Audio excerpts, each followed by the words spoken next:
ਸੰਗੀਤ ਰਤਨ ਪ੍ਰੋਫੈਸਰ ਕਿਰਪਾਲ ਸਿੰਘ ਜੰਡੂ ਸ਼ਾਸਤਰੀ ਸੰਗੀਤ ਦੀ ਉਹ ਮਹਾਨ ਸ਼ਖਸੀਅਤ ਹਨ ਜਿਨ੍ਹਾਂ ਦੇ ਰੋਮ ਰੋਮ ਵਿੱਚ ਸੰਗੀਤ ਵਸਿਆ ਹੋਇਆ ਹੈ।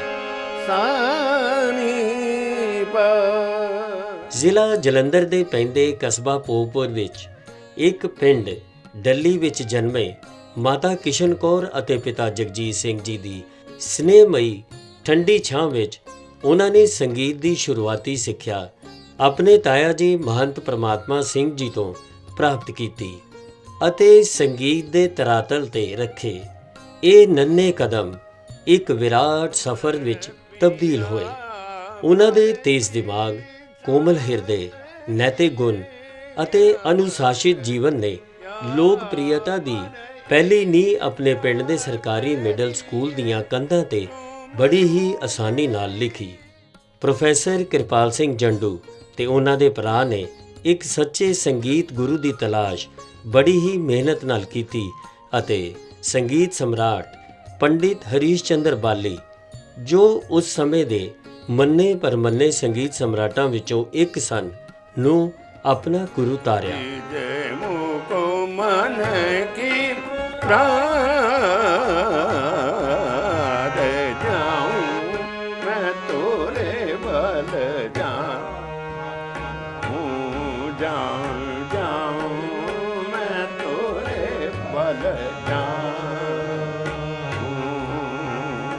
दीजे मुखो मन की प्राण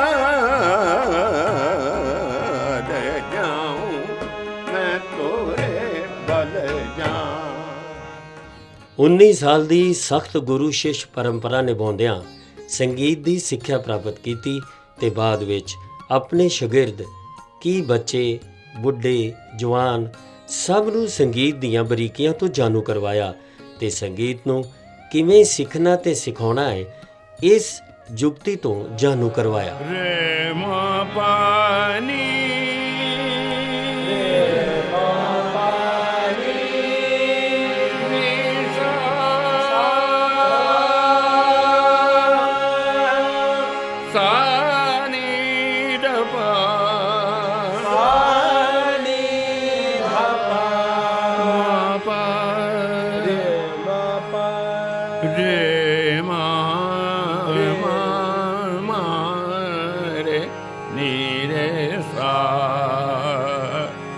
कैसे कैसे जान कैसे कैसे जान कैसे कैसे जाऊं कैसे कैसे जाऊं श्याम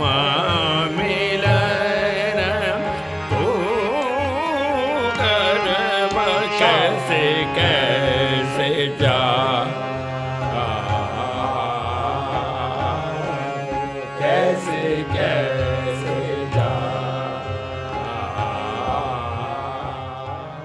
ਆਵਾਜ਼ ਦੀ ਬੁਲੰਦੀ, ਸਵਰਾਂ ਦੀ ਸੱਚਾਈ, ਗਾਇਨ ਦੀ ਗਹਿਰਾਈ ਅਤੇ ਗੁਰਮਤਿ ਸੰਗੀਤ ਦੇ ਗੂੜ ਰਹੱਸਿਆਂ ਦੇ ਗਿਆਨ ਨੇ ਉਹਨਾਂ ਨੂੰ ਅਨੇਕ ਪੁਰਸਕਾਰ ਵੀ ਦਿਵਾਏ ਜਿਨ੍ਹਾਂ ਵਿੱਚ ਪੰਡਿਤ ਬਲਵੰਤ ਰਾਏ ਜਸਵਾਲ ਸੰਗੀਤ ਪੁਰਸਕਾਰ 2016 ਅਤੇ ਇਸੇ ਹੀ ਸਾਲ ਸੰਗੀਤ ਕਲਾ ਮੰਚ ਤੋਂ ਸੁਰਮਣੀ ਅਵਾਰਡ ਮਿਲਿਆ। ਹੋਰ ਬਹੁਤ ਸਾਰੇ ਅਵਾਰਡਾਂ ਤੋਂ ਇਲਾਵਾ 1999 ਵਿੱਚ ਮਹਾਨ ਸੰਗੀਤਕਾਰ ਰਵੀ ਦੁਆਰਾ ਉਸਤਾਦ ਦੀ ਉਪਾਧੀ ਮਿਲੀ।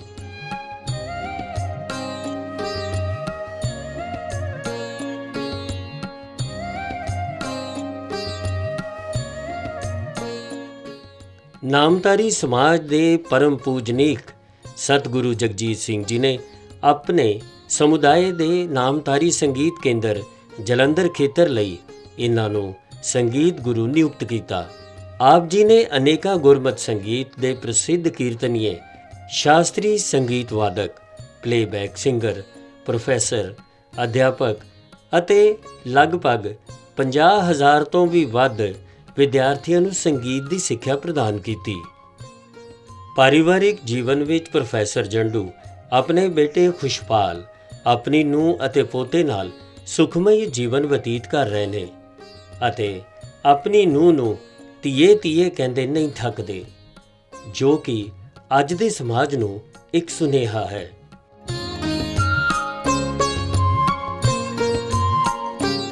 ਪਰਮਾਤਮਾ ਪ੍ਰੋਫੈਸਰ ਕਿਰਪਾਲ ਸਿੰਘ ਜੰਡੂ ਜੀ ਨੂੰ ਸਦਾ ਇਸੇ ਤਰ੍ਹਾਂ ਸੰਗੀਤ ਦੀ ਸਿੱਖਿਆ ਦੇਣ ਦਾ ਬਲ ਬਖਸ਼ਣ।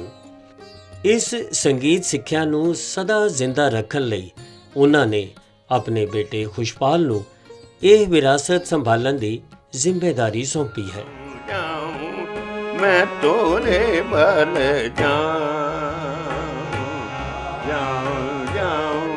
मैं तोरे जाऊं मैं तोरे जाऊं मैं तोरे बल जाऊं। वाह जी वाह, जाऊं जाऊं मैं तोरे बल जाऊं। ਇਹ ਨੇ ਪ੍ਰੋਫੈਸਰ ਕਿਰਪਾਲ ਸਿੰਘ ਜੀ ਜੰਡੂ। ਅੱਜ ਅਸੀਂ ਸ਼ਰਫ ਹਾਸਲ ਕਰ ਰਹੇ ਹਾਂ ਪ੍ਰੋਫੈਸਰ ਕਿਰਪਾਲ ਸਿੰਘ ਜੀ ਹੋਰਾਂ ਨਾਲ ਗੱਲਬਾਤ ਕਰਨ ਦਾ, ਜੋ ਕਿ ਸੰਗੀਤ ਖੇਤਰ ਵਿੱਚ ਉੱਘੇ ਉਸਤਾਦ, ਜਿਨ੍ਹਾਂ ਨੇ ਕਿਤਨੇ ਹੀ ਸ਼ਾਗਿਰਦਾਂ ਨੂੰ ਇਹ ਤਾਲੀਮ ਮੁਹੱਈਆ ਕਰਵਾਈ ਹੈ। ਪ੍ਰੋਫੈਸਰ ਕਿਰਪਾਲ ਸਿੰਘ ਜੀ, ਆਪ ਜੀ ਦਾ ਸਵਾਗਤ ਹੈ।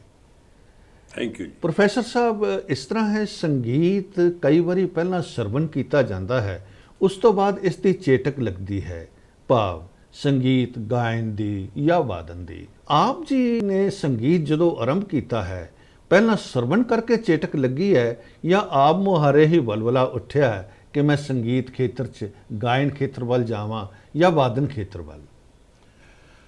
ਸ਼ੁਰੂ ਤੋਂ ਗੱਲ ਇੱਦਾਂ ਹੈ ਜੀ ਕਿ ਸਾਡੇ ਘਰ ਦੇ ਵਿੱਚ ਥੋੜਾ ਜਿਹਾ ਸੰਗੀਤ ਸੀ ਜੀ। ਸਾਡੇ ਤਾਇਆ ਜੀ ਮਹੰਤ ਪਰਮਾਤਮਾ ਸਿੰਘ ਜੀ, ਜੋ ਕਿ ਕੀਰਤਨਕਾਰ ਵੀ ਸੀ, ਵੈਦ ਵੀ ਸੀ, ਤੇ ਉਹਨਾਂ ਦੇ ਪਾਸ ਮੈਨੂੰ ਰਹਿਣ ਦਾ ਕਾਫੀ ਸਮਾਂ ਮਿਲਿਆ। ਤੇ ਸਾਡੇ ਫਾਦਰ ਸਾਹਿਬ ਨੂੰ ਥੋੜਾ ਜਿਹਾ ਤਬਲੇ ਦਾ ਸ਼ੌਕ ਸੀ ਜੀ। ਉਹਨਾਂ ਦੇ ਨਾਲ ਹੀ ਉਹ ਤਬਲਾ ਵਜਾਉਂਦੇ ਸੀ। ਲੇਕਿਨ ਪਿੰਡਾਂ ਦੇ ਵਿੱਚ ਇਹ ਗੱਲ ਦਾ ਨਹੀਂ ਪਤਾ ਹੁੰਦਾ ਕਿ ਅਸੀਂ ਸੰਗੀਤ ਨੂੰ ਸਿੱਖਣਾ ਕਿਵੇਂ ਆ, ਕਿਵੇਂ ਇਸ ਨੂੰ ਗਾਇਆ ਵਜਾਇਆ ਜਾ ਸਕਦਾ, ਕਿਵੇਂ ਇਸ ਨੂੰ ਅੱਗੇ ਵਧਾਇਆ ਜਾ ਸਕਦਾ। ਲੇਕਿਨ ਉਹਨਾਂ ਦਾ ਸ਼ੌਕ ਇਹ ਜ਼ਰੂਰ ਸੀ ਕਿ ਮੇਰੇ ਬੱਚੇ ਸਟੇਜ 'ਤੇ ਕਿਤੇ ਗਾਉਂਦੇ ਹੋਣ ਤਾਂ ਲੋਕ ਮੈਨੂੰ ਵਾਹ ਵਾਹ ਕਰਨ, ਭਈ ਕਿਆ ਬਾਤ ਹੈ ਜੀ, ਇਹਨਾਂ ਦੇ ਬੱਚੇ ਸੰਗੀਤ ਗਾਉਂਦੇ ਆ, ਸ਼ਬਦ ਗਾਉਂਦੇ ਆ। ਲੇਕਿਨ ਇਹ ਨਹੀਂ ਸੀ ਪਤਾ ਕਿ ਕਿਵੇਂ ਉਸ ਨੂੰ ਸਿਖਾਇਆ ਜਾਂਦਾ, ਕਿਹਦੇ ਪਾਸੋਂ ਸਿਖਾਇਆ ਜਾਂਦਾ, ਜਾਂ ਉਸ ਦੀ ਤਾਲੀਮ ਕਿੱਥੋਂ ਹਾਸਲ ਕੀਤੀ ਜਾਂਦੀ ਹੈ। ਤੁਸੀਂ ਇੱਕ ਤਰੀਕੇ ਨਾਲ ਆਪਣੇ ਬਜ਼ੁਰਗਾਂ ਦਾ ਜਿਹੜਾ ਸੁਪਨਾ ਸੀ ਉਸ ਨੂੰ ਸਾਕਾਰ ਕੀਤਾ ਹੈ। ਬਿਲਕੁਲ। ਤੇ ਫਿਰ ਜਦੋਂ ਉਸਤਾਦ ਜੀ ਦੀ ਭਾਲ ਕਰਨੀ ਆਰੰਭ ਕੀਤੀ ਤੇ ਇਸ ਦੇ ਵਿੱਚ ਮਦਦਗਾਰ ਕੌਣ ਸਿੱਧ ਹੋਏ? ਕਿਹਨਾਂ ਨੇ ਉਸਤਾਦ ਦੀ ਦੱਸ ਪਾਈ ਵੀ ਇੱਥੋਂ ਸੰਗੀਤ ਸਿੱਖਿਆ ਜਾਵੇ? ਅਸੀਂ ਜਲੰਧਰ ਦੇ ਵੱਖ-ਵੱਖ ਅਕੈਡਮੀਆਂ ਦੇ ਵਿੱਚ ਗਏ ਜਿੱਥੇ ਸੰਗੀਤ ਸਿਖਾਇਆ ਜਾਂਦਾ ਸੀ। ਲੇਕਿਨ ਉੱਥੇ ਜਾਣ ਦੇ ਨਾਲ ਇਹ ਤਾਂ ਪਤਾ ਲੱਗ ਗਿਆ ਕਿ ਸੰਗੀਤ ਇਸ ਜਗ੍ਹਾ ਤੇ ਸਿਖਾਇਆ ਜਾਂਦਾ, ਲੇਕਿਨ ਮਨ ਦੀ ਤਸੱਲੀ ਨਹੀਂ ਸੀ ਹੁੰਦੀ ਜੀ। ਉਸ ਤੋਂ ਬਾਅਦ ਮੈਨੂੰ ਪਤਾ ਲੱਗਾ ਕਿ ਜਲੰਧਰ ਦੇ ਵਿੱਚ ਇੱਕ ਸੰਗੀਤ ਸਮਰਾਟ ਸ਼੍ਰੀ ਹਰੀਸ਼ ਚੰਦਰ ਜੀ ਵਾਲੀ ਆ ਜੀ। ਜੀ। ਉਹਨਾਂ ਦਾ ਮੈਂ ਪਤਾ ਪੁੱਛ ਕੇ ਆਇਆ।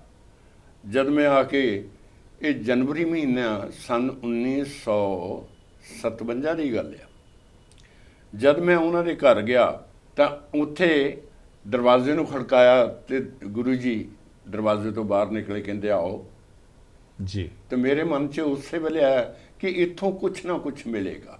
ਕੀ ਬਾਤ ਹੈ। ਉਸ ਲਈ ਹੀ ਮਨ ਦੇ ਵਿੱਚ ਤਸੱਲੀ ਹੋਈ।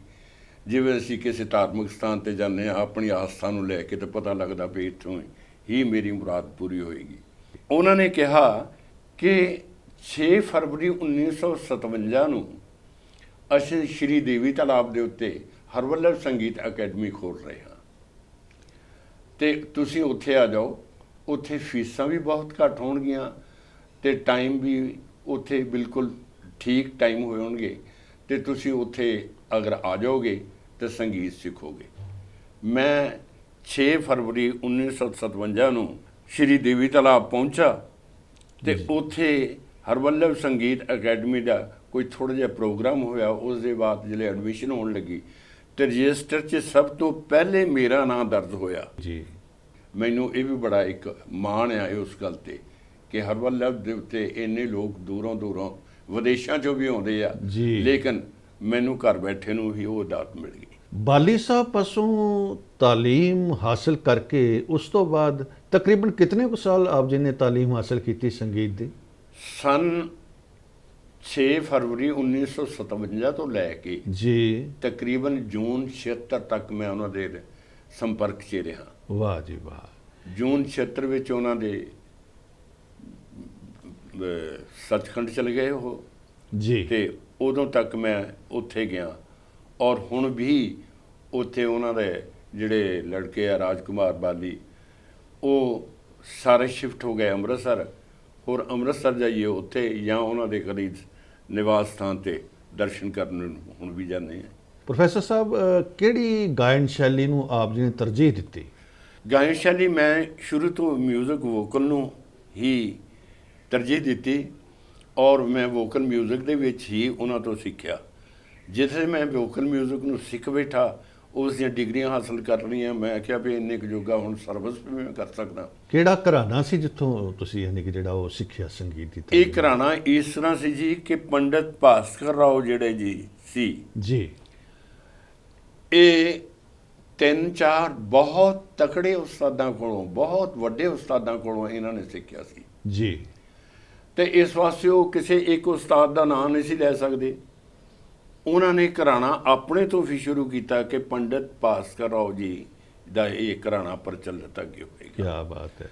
ਸੋ ਇਸ ਵਾਸਤੇ ਸਾਡਾ ਘਰਾਣਾ ਜਿਹੜਾ ਉਹ ਪੰਡਤ ਭਾਸਕਰ ਰਾਓ ਜੀ ਦਾ ਘਰਾਣਾ ਚੱਲ ਰਿਹਾ। ਪ੍ਰੋਫੈਸਰ ਸਾਹਿਬ, ਜਿਸ ਤਰ੍ਹਾਂ ਕਿ ਆਪਾਂ ਸਾਰੇ ਜਾਣਦੇ ਹਾਂ, ਸਿੱਖ ਮੱਤ ਦੇ ਵਿੱਚ ਗੁਰਮਤਿ ਸੰਗੀਤ ਦਾ ਆਪਣਾ ਵਿਸ਼ੇਸ਼ ਯੋਗਦਾਨ ਹੈ। ਹਾਂਜੀ। ਬਾਣੀ ਰਚੀ ਗਈ ਔਰ ਗੁਰੂ ਅਰਜਨ ਦੇਵ ਜੀ ਨੇ ਬੜਾ ਸੁੰਦਰ ਵਿਉਂਤਬੰਦੀ ਕੀਤੀ ਕਿ ਸ਼ਬਦ ਗਾਇਨ ਜਿਹੜਾ ਹੈ ਉਹ ਰਾਗਾਂ ਦੇ ਵਿੱਚ ਹੋਵੇ, ਹਾਂਜੀ, ਜਿਸ ਦੇ ਵਿੱਚ ਸ਼ਬਦ ਦੀ ਪ੍ਰਧਾਨਤਾ ਹੋਵੇ ਬਿਲਕੁਲ, ਤੇ ਰਾਗ ਜਿਹੜਾ ਹੈ ਰਾਗ ਦੇ ਉੱਤੇ ਸ਼ਬਦ ਸਵਾਰੀ ਕਰੇ।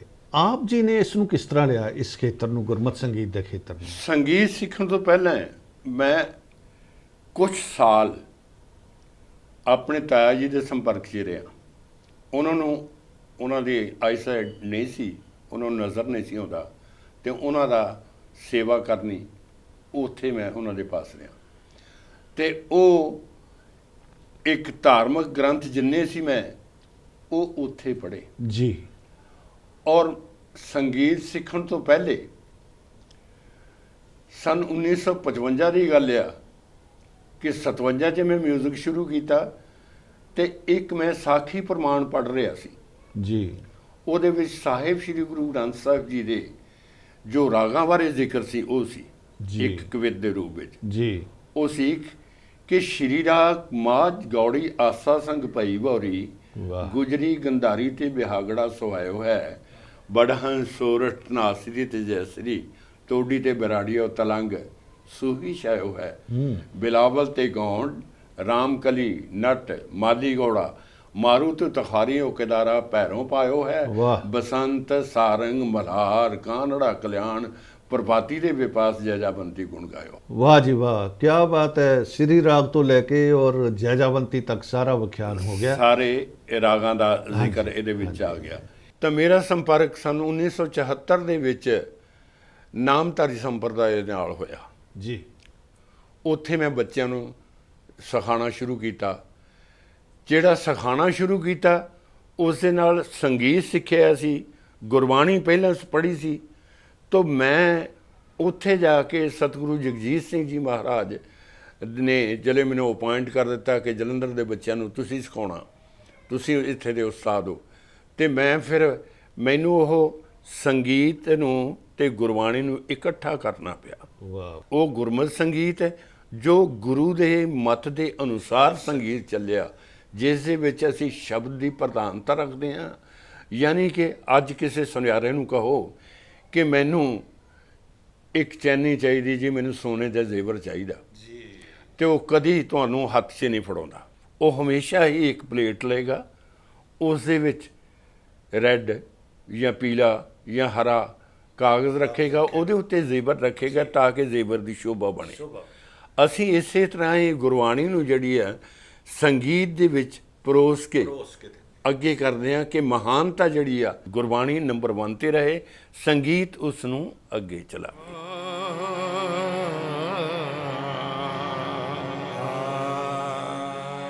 ਰਾਜ ਲੀਲਾ ਤੇਰੇ ਨਾਮ ਬਣਾਈ, ਰਾਜ ਲੀਲਾ ਤੇਰੇ ਨਾਮ ਬਣਾਈ, ਜੋਗ ਬਣਿਆ ਤੇਰਾ, ਜੋਗ ਬਣਿਆ ਤੇਰਾ, ਕੀਰਤਨ ਗਾਈ, ਕੀਰਤਨ ਗਾਈ, ਰਾਜ ਲੀਲਾ ਤੇਰੇ ਨਾਮ ਬਣਾਈ, ਰਾਜ ਲੀਲਾ ਤੇਰੇ ਨਾਮ ਬਣਾਈ।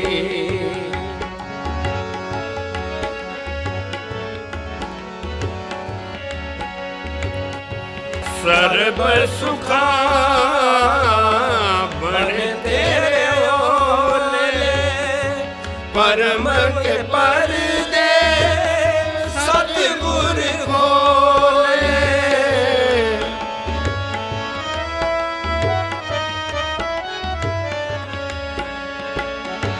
ਪਰਮ ਕੇ ਪਰਦੇ ਸਤਿਗੁਰ ਖੋਲੇ, ਪਰਮ ਕੇ ਪਰਦੇ ਸਤਿਗੁਰ ਖੋਲੇ, ਸਤਿਗੁਰ ਖੋਲੇ, ਰਾਜ ਲੀਲਾ ਤੇਰੇ ਨਾਮ ਬਣਾਈ, ਰਾਜ ਲੀਲਾ ਤੇਰੇ ਨਾਮ ਬਣਾਈ।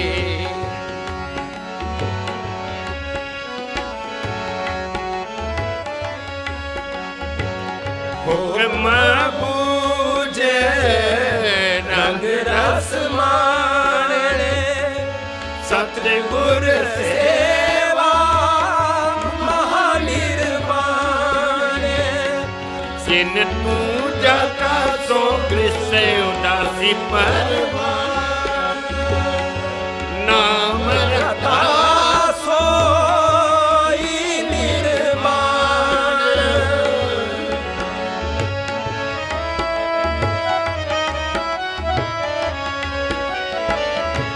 ਨਾਮ ਰਤਾ ਸੋਈ ਨਿਰਵਾਣ, ਨਾਮ ਰਤਾ ਸੋਈ ਨਿਰਵਾਣ, ਸੋਈ ਨਿਰਵਾਣ, ਰਾਜ ਲੀਲਾ ਤੇਰੇ ਨਾਮ ਬਣਾਈ, ਰਾਜ ਲੀਲਾ ਤੇਰੇ ਨਾਮ ਬਣਾਈ, ਰਾਜ ਲੀਲਾ ਤੇਰੇ ਨਾਮ ਬਣਾਈ, ਰਾਜ ਲੀਲਾ ਤੇਰੇ ਨਾਮ ਬਣਾਈ।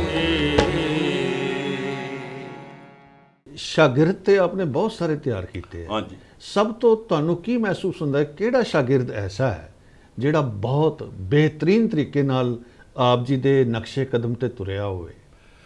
ਦੇਖੋ ਸ਼ਾਗਿਰਦ ਤਾਂ ਮੇਰੇ ਮਤਲਬ ਗਿਣੇ ਨਹੀਂ ਜਾ ਸਕਦੇ, ਔਰ ਹਰ ਫੀਲਡ ਦੇ ਵਿੱਚ ਮੇਰੇ ਸਟੂਡੈਂਟਸ ਆ ਜੀ। ਜੇ ਅਸੀਂ ਕਹੀਏ ਪੰਜਾਬੀ ਸਿੰਗਰ, ਉਹ ਵੀ ਹੈ। ਜੇ ਅਸੀਂ ਕਹੀਏ ਗੁਰਬਾਣੀ ਦੇ ਵਿੱਚ ਤੇ ਭਾਈ ਗਗਨਦੀਪ ਸਿੰਘ ਜੀ, ਹੋਰ ਸੰਤ ਬਲਬੀਰ ਸਿੰਘ ਜੀ, ਨਾਮਧਾਰੀ ਸੰਪਰਦਾ ਦੇ ਵਿੱਚ, ਬਾਕੀ ਇਹ ਰਮੇਸ਼ ਜੀ ਫਿਲਮ ਇੰਡਸਟਰੀ ਤੋਂ ਵੀ ਇਹ ਵਾਪਸ ਆਏ ਆ, ਜੀ। ਹੁਣ ਇਹਨਾਂ ਨੂੰ ਬੁਲਾਇਆ ਤੇ ਬਹੁਤ ਅੱਛਾ ਗਾਉਂਦੇ, ਕਈ ਪਿਕਚਰਾਂ ਦੇ ਵਿੱਚ ਇਹਨਾਂ ਦੇ ਗਾਣੇ ਆਏ ਆ। ਜੀ, ਜੀ। ਔਰ ਰਿਆਜ਼ ਸਭ ਤੋਂ ਜ਼ਿਆਦਾ ਮੈਂ ਕਹਾਂਗਾ ਕਿ ਰਮੇਸ਼ ਨੇ ਕੀਤਾ। ਰਮੇਸ਼ ਦਾ ਹੈ। ਪਿਆ ਸਮਝਾਉ ਸਮਝਤ ਨਾਹੀ,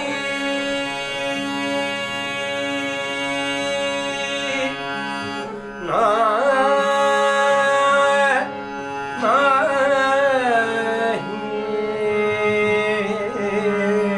ਪਿਆ ਸਮਝਾਉ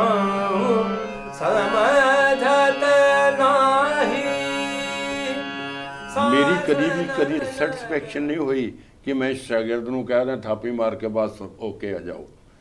ਲੇਕਿਨ ਇਸ ਨੂੰ ਮੈਂ ਪ੍ਰੈਕਟਿਸ ਕਰਨ ਤੋਂ ਰੋਕਿਆ ਕਿ ਕਿੰਨੇ ਦੇਰ ਪ੍ਰੈਕਟਿਸ ਕਰਦੇ ਹੋ। ਇਹਨੇ ਕਿਹਾ ਜੀ 5 ਘੰਟੇ। ਮੈਂ ਕਿਹਾ ਬਿਲਕੁਲ ਨਹੀਂ ਕਰਨੀ, 2 ਘੰਟੇ ਕਰੋ ਔਰ ਆਹ ਖੁਰਾਕ ਖਾਓ। ਤੋ ਉਸ ਇੱਕ ਕਸੌਟੀ ਤੇ ਪੂਰਾ ਉਤਰਿਆ। ਬਿਲਕੁਲ, ਉਹ ਤੁਹਾਡੇ ਜਿਹੜੇ ਜੋ ਤੁਸੀਂ ਸਿੱਖਿਆਵਾਂ ਦਿੱਤੀਆਂ ਨੇ ਹਾਂਜੀ। ਉਹਨਾਂ ਤੇ ਅਮਲ ਕਰ ਰਿਹਾ ਹੈ ਔਰ ਨਾਮਨਾ ਵੀ ਖੱਟ ਰਿਹਾ ਹੈ। ਪ੍ਰੋਫੈਸਰ ਸਾਹਿਬ, ਉਂਝ ਤੇ ਬਹੁਤ ਸਾਰੇ ਸਨਮਾਨ ਪ੍ਰਾਪਤ ਹੋਏ ਨੇ ਆਪ ਜੀ ਨੂੰ, ਪਰ ਜਿਹੜਾ ਇੱਕ ਖਾਸਮ ਖਾਸ ਜਿਹੜਾ ਹੈ ਉਹ ਕਿਹੜਾ ਹੈ ਬਿਹਤਰੀਨ? ਉਹ ਮੈਨੂੰ ਸਭ ਤੋਂ ਜ਼ਿਆਦਾ ਜੀ ਜੋ ਸਨਮਾਨ ਲੱਗਾ ਕਿ ਸ਼੍ਰੀ ਭੈਣੀ ਸਾਹਿਬ ਜਾ ਕੇ ਸਤਿਗੁਰੂ ਜਗਜੀਤ ਸਿੰਘ ਅਵਾਰਡ ਮੈਨੂੰ ਮਿਲਿਆ। ਵਾਹ ਜੀ ਵਾਹ। ਮੈਨੂੰ ਉਹ ਮਿਲਿਆ। ਨਿਹਕਲੰਕ ਜਲੰਧਰ ਨਿਵਾਸੀ ਸੰਗਤ ਨੇ ਮੈਨੂੰ ਸੰਗੀਤ ਰਤਨ ਦੀ ਉਪਾਧੀ ਦਿੱਤੀ। ਗੁਰਮੀਤ ਕੌਰ ਨੇ ਮੇਰੇ ਤੇ ਸਰਚ ਕਰਕੇ ਤਾਂ ਬੁੱਕ ਲਿਖੀ। ਇਹ ਬਹੁਤ ਸਾਰੇ, ਕਿਸੇ ਨੇ ਮੈਨੂੰ ਸੰਗੀਤ ਮਣੀ ਦੀ ਉਪਾਧੀ ਵੀ ਸੰਗੀਤ ਮਣੀ। ਹਾਂਜੀ, ਸੰਗੀਤ ਮਣੀ। ਇਸ ਤਰ੍ਹਾਂ ਦੇ, ਬਲਕਿ ਮੈਂ ਤਾਂ ਇਹ ਕਹਾਂਗਾ ਕਿ ਪ੍ਰਾਚੀਨ ਕਲਾ ਕੇਂਦਰ ਇੱਕ ਇੰਸਟੀਟਿਊਸ਼ਨ ਹੈ ਜਿਹੜੀ ਸੰਗੀਤ ਦੀ ਹੀ ਯੂਨੀਵਰਸਿਟੀ ਹੈ ਜੀ ਜੀ। ਉਹਨਾਂ ਨੇ ਮੈਨੂੰ ਮੇਰੇ 50 ਸਾਲ ਪੂਰੇ ਹੋਣ ਤੇ ਮੈਨੂੰ 5100 ਰੁਪਈਆ ਔਰ ਸਨਮਾਨ ਉੱਥੇ ਕੀਤਾ। ਇਹ ਮੇਰੇ ਵਾਸਤੇ ਇੱਕ ਬੜੀਆਂ ਵੱਡੀਆਂ ਗੱਲਾਂ। ਪ੍ਰੋਫੈਸਰ ਸਾਹਿਬ, ਆਪਣੇ ਬੱਚਿਆਂ ਬਾਰੇ ਕੀ ਖਿਆਲ ਹੈ ਜੀ? ਉਹਨਾਂ ਨੂੰ ਅੱਗੇ ਤੁਸੀਂ ਇਹ ਤਾਲੀਮ ਮੁਹੱਈਆ ਕਰਵਾਈ ਹੈ ਜੀ? ਹਾਂਜੀ, ਮੇਰੇ 2 ਲੜਕੇ ਆ ਜੀ। ਬੜੇ ਨੂੰ ਤਾਂ ਸ਼ੌਕ ਨਹੀਂ, ਲੇਕਿਨ ਸੁਣਾਉਣ ਦਾ ਸ਼ੌਕ ਹੈ, ਕਰਨ ਦਾ ਸ਼ੌਕ ਨਹੀਂ ਸੀ। ਲੇਕਿਨ ਉਹ ਫਿਰ ਜਿਹੜਾ ਸਾਰਾ ਹੀ ਮਤਲਬ ਮੇਰਾ ਐਨਰਜੀ ਸੀ ਜਾਂ ਗੁੱਸਾ ਸੀ, ਉਹ ਖੁਸ਼ਪਾਲ ਸਿੰਘ ਤੇ ਆ ਕੇ ਨਿਕਲਿਆ। ਮੈਂ ਉਸ ਨੂੰ ਪੜ੍ਹਾਉਣ ਤੇ BA ਦੇ ਵਿੱਚ ਉਹਨਾਂ ਕੋਲ ਦੋਨੋਂ ਮਿਊਜ਼ਿਕ ਸੀ ਜੀ, ਵੋਕਲ ਔਰ ਇੰਸਟਰੂਮੈਂਟਲ ਸਟਾਰ। ਠੀਕ ਹੈ ਜੀ। ਉਸ ਦੇ ਬਾਅਦ ਉਸ ਨੂੰ ਮੈਂ ਪ੍ਰਾਚੀਨ ਕਲਾ ਕੇਂਦਰ ਦੇ ਨਾਲ ਇਮਤਿਹਾਨ ਦਵਾਉਂਦਾ ਗਿਆ ਜੀ ਜੀ। ਇੱਕ 7th ਈਅਰ ਦਾ ਡਿਪਲੋਮਾ ਸਾਡੇ ਹੁੰਦਾ, ਉਹ MA ਦੇ ਬਰਾਬਰ ਦੀ ਡਿਗਰੀ ਹੈ ਜੀ। ਵੋਕਲ ਮਿਊਜ਼ਿਕ 'ਚ ਕਰਾਈ, ਫਿਰ ਤਬਲੇ ਦੇ ਵਿੱਚ ਕਰਾਈ, ਸਿਤਾਰ ਦੇ ਵਿੱਚ ਉਹਨੂੰ ਮੈਂ ਆਪਣੇ 5th ਈਅਰ ਕਰਾਈ। ਤੇ ਤਬਲਾ ਬਾਕਾਇਦਾ ਮੈਂ ਪੰਡਿਤ ਰਮਾਕਾਂਤ ਜੀ ਪਾਸੋਂ ਇਹਨਾਂ ਨੂੰ ਸਿਖਾਉਣ ਵਾਸਤੇ ਭੇਜਿਆ। ਪ੍ਰੋਫੈਸਰ ਤੇ ਉਸਤਾਦ ਕਿਰਪਾਲ ਸਿੰਘ ਜੀ ਜੰਡੂ ਸਾਹਿਬ, ਤੁਹਾਡਾ ਬਹੁਤ ਬਹੁਤ ਧੰਨਵਾਦ। ਔਰ ਤੁਸੀਂ ਜਿਹੜਾ ਇਹਨਾਂ ਪਰਉਪਕਾਰੀ ਕਾਰਜ ਕਰ ਰਹੇ ਹੋ, ਇਸ ਨੂੰ ਕੰਟੀਨਿਊ ਰੱਖੋ, ਜਾਰੀ ਰੱਖੋ। ਧੰਨਵਾਦ ਜੀ। ਮਿਹਰਬਾਨੀ।